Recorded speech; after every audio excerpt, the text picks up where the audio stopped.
Sa'ad radhiyallahu anhu mengirim 10 orang sahabat. Waktu Rustum sudah keluar dengan pasukannya, maka Sa'ad mengutus 10 orang sahabat. Ada 2 sahabat yang menonjol di sini. Sahabat ini bernama Amr bin Karibit bin Zubaidi, ya, dan Tulaiha bin Khuwailid al-Uzdi. 2 sahabat ini juga punya kisah unik nih. Maka pada saat itu pun 10 orang ini pergi. Rupanya Rustum mengatakan, menerima instruksi dari Yazid Zajar, kita harus kerahkan pasukan kita yang terkuat, yang selama ini belum pernah dikerahkan sebanyak itu, 240.000 orang. 240.000 orang ini dibagi menjadi 3 bagian. Bagian ujung tombak terdiri dari 70.000 orang, bagian jantung dari pasukan tengah itu 100.000 orang, dengan ekor pasukan 70.000 orang. Maka yang terjadi pada saat itu, jalanlah, dan Rustum ini mengatur strategi supaya kalaupun ada mata-mata muslim, dia tahu bahwasanya pasukan ini sangat besar, jalan dulu yang 70.000 itu. Setelah perjalanan 2 hari, baru keluar yang 100.000. Setelah perjalanan 2 hari, baru keluar lagi yang 70.000. Jadi pasukan ini sangat besar jalan. Pada saat itu, 10 orang ini diutus oleh Sa'ad, coba ngintai. 10 orang ini memang pemberani, terutama 2 orang ini. Masuklah mereka ke pedalaman, kampung demi kampung, lewatin ke dalam sampai menemukan pasukan ini. Pada saat menemukan pasukan yang 70.000 orang pertama ini, maka sahabat-sahabat yang lain di situ mengatakan, ini dia pasukannya nih. Ada bendera, ada pasukan gajah, jumlahnya tidak terhitung, sekitar 70.000 orang. Pada saat itu, orang-orang semua mengatakan ini pasukannya. Kita kembali sampaikan kepada Sa'ad. 2 orang sahabat ini, sengaja saya sebutin namanya karena mereka punya kiprah. Si Amr bin Karib tadi dengan Tulaiha bin Khuwailid. 2 orang ini bilang bukan. Ini bukan inti pasukan, ini cuma ujung tombaknya, pasukan depannya saja. Kata yang 8 orang, pastilah ini. Dia bilang enggak. Kalau kalian mau pulang silahkan, kalian pulang aja. Pulanglah 8 orang ini. 2 orang ini adalah 2 kepala suku dari Yaman. Dan 2 orang ini dulu di zaman jahiliyah, kalau orang-orang Quraisy pun butuh bantuan segala, sering minta tolong. Dan kalau 2 orang ini sudah datang di pasukan Quraisy, pasukan Quraisy sudah merasa tenang karena 1 orang dianggap seperti kekuatan 1000. Beraninya luar biasa. Yang terjadi adalah pada saat itu 2 orang ini jalan. Amr dan si Tulaiha jalan. Perjalanan 2 hari ditemukanlah 100.000 itu. Pasukan yang kedua. Kata Amr kepada Tulaiha, wahai Tulaiha, ini kira-kira pasukannya? Kata Tulaiha, bukan. Ini masih jantungnya nih. Masih ada pasti.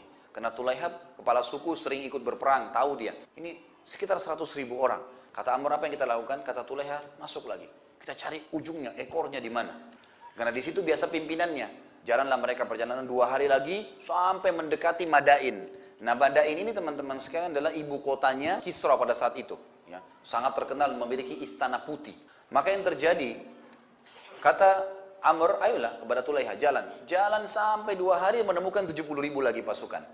70.000 pasukan yang terakhir yang ditemukan ini, ternyata di situ memang ada singgasana, ya, ada Rustum yang lagi duduk di atasnya, di bawah ada pasukan gajah dan ada gajah-gajah yang berwarna putih, ini biasa gajah-gajah pilihan. Maka kata Amr, apakah ini ekornya? Kata Tulaiha, iya.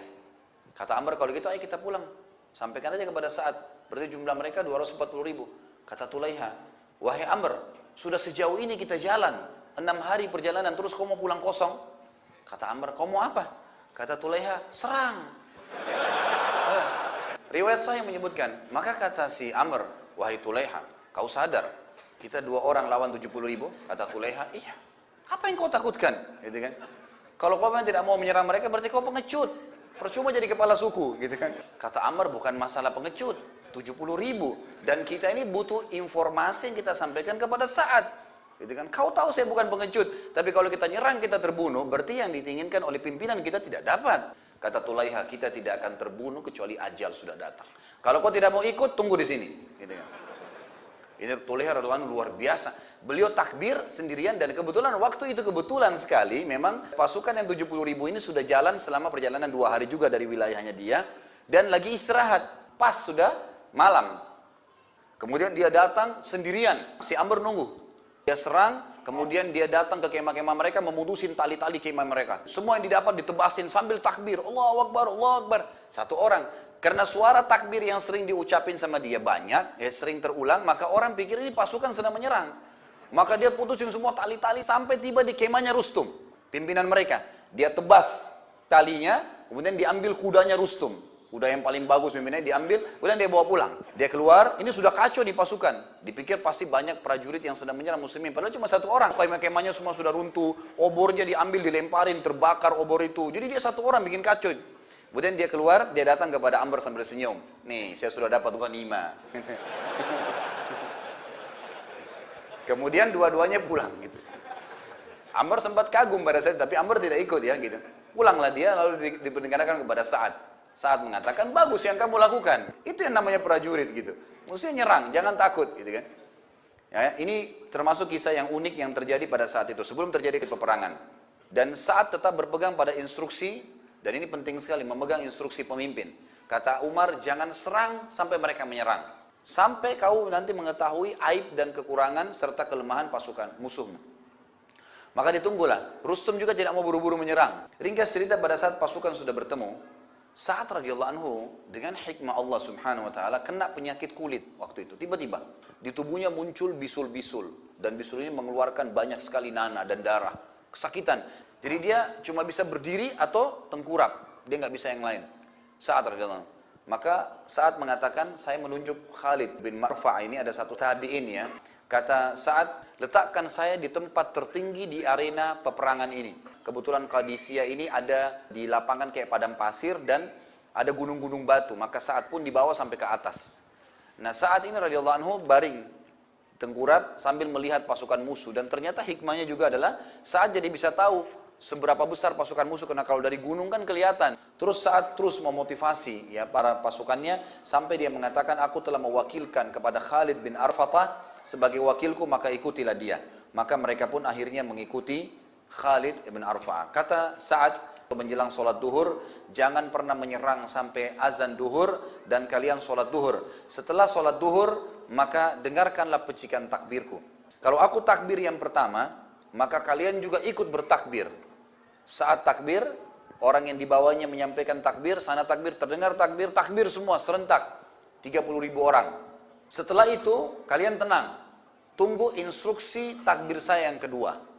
Maka Sa'ad pun bertakbir setelah melihat pasukan musuh sambil berdoa kepada Allah lalu berkata, Allahu Akbar yang kedua. Sampailah kepada orang yang dekat Sa'ad lalu menyampaikan sampai ke pasukan. Semuanya takbir yang kedua. Kemudian Sa'ad melihat lagi ke arah musuh sambil berdoa kepada Allah Subhanahu wa taala akan mengucapkan takbir yang ketiga. Dia rupanya ini secara manusiawi ingin melihat reaksi takbir kepada pasukan-pasukan musuh. Dan Sa'ad bisa melihat dari jarak jauh, mereka saling melihat satu sama yang lain. Artinya ini ada pengaruh kejiwaan terhadap takbir tersebut. Karena 30.000 orang semua takbir. Maka Sa'ad berkata, saya akan takbir yang ketiga. Dan pada saat selesai saya takbir yang ketiga, kuatkan tali-tali sendal kalian. Kuatkan pelana-pelana kuda kalian. Bertawakallah kepada Tuhan kalian. Dan seranglah musuh kalian dengan mengejar surga dari mereka. Maka takbirlah yang ketiga, Allahu Akbar, semuanya Allahu Akbar. Lalu pasukan semuanya memperbaiki sepatunya, sendalnya. Dan ini ternyata punya efek juga. Musuh-musuh pada saat melihat 30.000 orang di hadapannya, walaupun jaraknya lumayan gitu kan. Tapi ternyata mereka semua serentak dari kudanya, itu melihat ke arah sepatunya. Karena instruksi pemimpin begitu. Musuh-musuh rupanya menangkap lain. Musuh-musuh menangkap berarti ada senjata-senjata di kaki-kaki mereka nih. Gitu kan. Ada yang dirahasiakan gitu kan. Padahal instruksi Sa'ad cuma begitu. Suruh kuatkan sendal-sendal kalian. Kuatkan pelana-pelana kalian. Maka ini sebuah hal pemandangan yang unik bagi musuh-musuh Allah SWT. Maka yang terjadi pada saat itu semua pun memperhatikan. Sa'ad melihat dari atas. Kata Sa'ad, setelah takbir yang keempat, maka ujung tombak maju menyerang. Lalu beberapa saat setelah itu disusul oleh sayap kanan dan sayap kiri. Tanpa menunggu. Pada saat kalian sudah bertemu dengan musuh kalian, ucapkan dengan suara keras, la haula wa la quwata illa billah. Ucapkan, la haula wa la quwata illa billah. Terus begitu. Maka akhirnya pasukan pun melakukan saat bertakbir yang keempat. Allahu Akbar. Disampaikan Allahu Akbar, semuanya bertakbir, maka dilakukanlah. Ujung tombak maju. Kemudian sayap kanan, sayap kiri maju.